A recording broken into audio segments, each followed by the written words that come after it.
Olá, galerinha do sexto ano. Sou o professor Luciano Reis e trabalharei a disciplina de História com vocês. No final da aula, vocês responderão algumas perguntas sobre nosso tema da aula de hoje, ok? E o tema que eu vou escolher para vocês será Introdução à História do Maranhão, tá?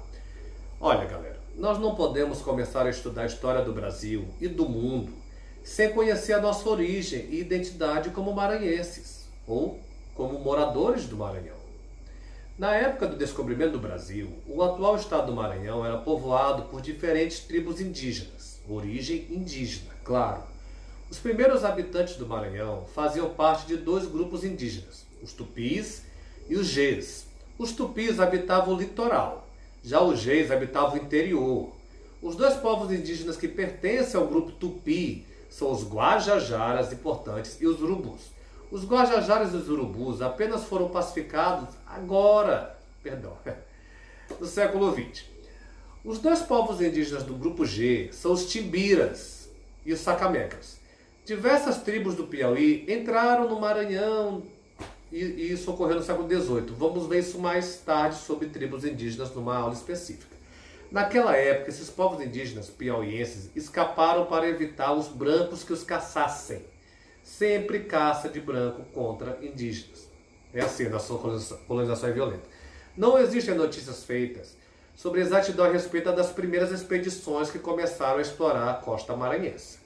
Reza a crença ou uma lenda que em 1500 o espanhol Vicente Enes Pinzón já navegou por toda a costa norte do Brasil. A viagem feita por Pinzón na costa norte do Brasil tem origem em Pernambuco, destino na foz do rio Amazonas, tá? Carece muito de fontes isso aí, mas é o que a gente passa para os alunos, é o que nós temos conhecimentos. Em 1531, Martim Afonso de Souza chega ao Brasil. Ele era comandante da primeira expedição que começou a colonizar a região. O militar e nobre português exigiu que Diogo Leite, lembre desse nome, fosse responsável pela exploração do litoral norte do Brasil. Diogo aproximou-se da foz do Gurupi, atualmente o rio Gurupi. Serve de divisa entre os estados do Maranhão e do Pará. Geografia para vocês. A divisa entre os dois atuais estados brasileiros ficou por muito tempo conhecida como Abra de Diogo Leite.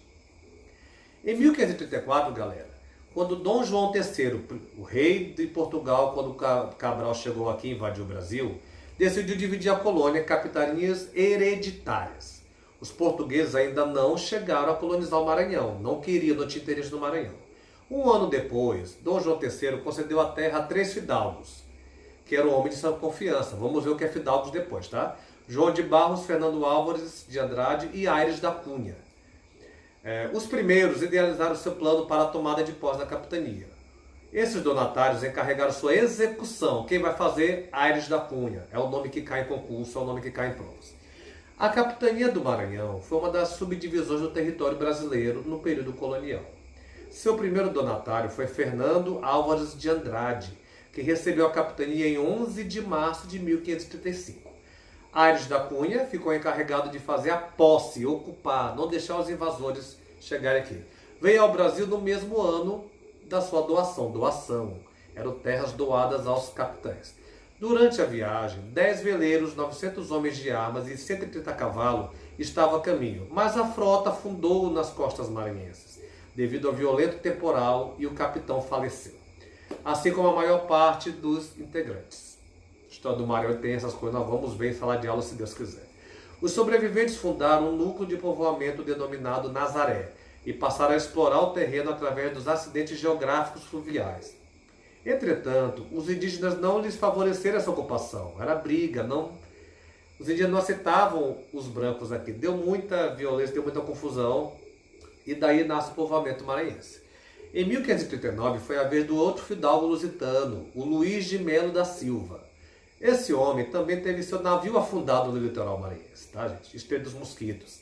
Entretanto, retornou para Portugal em 1554. João de Barros, no ano seguinte, mandou seus descendentes João e Jerônimo para a donataria.